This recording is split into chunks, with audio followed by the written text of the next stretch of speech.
I've said this before a million times. The reason I got into death metal specifically is through Korn. Yeah. I read an interview with either Head or Munky. I'm really not sure which one. Who said it right? I'm sorry, Joe. Did you see how he said it right? He said Head or Munky. Chris? Just think about it. Like, I listened to an interview and it was either with Head or Munky. I'm not really. You're really talking super serious at the moment. No offense, Sorry, I didn't mean to cut you off, Joe. Well, essentially, they said what they thought of they were making was super slowed down Morbid Angel songs with grooves to them, which is completely inaccurate if you try to map any of the music one-to-one. But it turned me on to Morbid Angel, and that led me down this horrific path. I guess it's led me to talking to you guys today. Yeah. So. What's Morbid Angel? Is that like a favorite? I like them. Does everybody know Morbid Angel or? Yeah, everyone knows Morbid Angel. I know one song by Morbid Angel, and it's probably from their because it came out when nu metal was popping off. So you know how every metal band was like, I'm gonna do like a nu metal album. Like Slayer did one, a few other bands did one, and Morbid Angel tried to do one, and there's a song that I used to listen to all the time called Where the Slime Lives. That song goes so dummy hard. I love that song, man. Where the guy going, Where the Slime Lives. I thought it was so fucking cool, man. So death metal guys are somebody asked me, I posted a thing from a Ticketmaster review, which we'll be getting to later, of a person saying he took his 8 and 12-year-old to see I forget what the band was. Maybe it was Morbid Angel. Maybe it was Deicide or something like that. And I said, Cannibal Corpse is who it was, which is the one everybody knows. That's Cannibal Corpse is like the fucking Justin Bieber of I feel like that's because of their name. Like, genuinely, that is the reason why. Like, in mainstream, they're kind of, for me, they were like a really shocking name, and so it's kind of interesting. So I don't know any of their music. I don't know that I could tell you a song, but I do know that band name for sure. I know that you probably heard one of their songs because it's in a movie. If you've seen Ace Ventura: Pet Detective, of course I have. He goes please. I used to own it.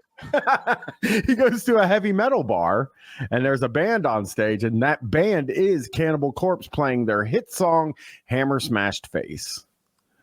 Okay, I don't remember that part. Like, I remember the part where he was like, he had the package at the beginning and he's kicking it around to the dog and everything and dick butt kiss, but I don't remember that part. But that's like maybe the most, would you say, Joe, that's the most famous death metal song? The most exposure death metal's ever had, and especially like when it was at a moment where you could actually make some money with it. So that was the apex. Yeah, so Cannibal Corpse is the big one. Deicide is the other big one. And back when I was a teenager, I was a big Marilyn Manson fan. And I think of course, the music I liked quite a bit. But I think the other thing I liked was, hey, you go to this concert, there's going to be some people protesting outside. And I just thought that was like the coolest thing in the world. So I would go to his concerts because of that. Well, I had read this story in like a alternative press or something where Glenn Benton from Deicide, he has an upside down cross tattooed on his forehead and or carved into his forehead. He branded it. He's repeatedly branded it. It's stating. Yeah, well, yeah, and he would put a bandana on and go out and protest with the people out front. I just thought that was the coolest thing anybody's ever done. Good job, Glenn Benton. Even though, like, we're gonna listen to a little bit of DSI. Why don't we do that? So, Chris, I wanted to do this. Remember the jam band episode? Mm-hmm. We listened to some jam bands. So I thought, well, wait, there's only 3 death metal? You just said these are the 3 death metal bands. Isn't there a lot of them? There's like tons of them. Now, sorry if I'm going off track here, but the thing I know about death, is it a different genre? You remember in like Europe, in where they would burn down all the churches and stuff? That's black metal. Classic normie mistake. That's not death metal.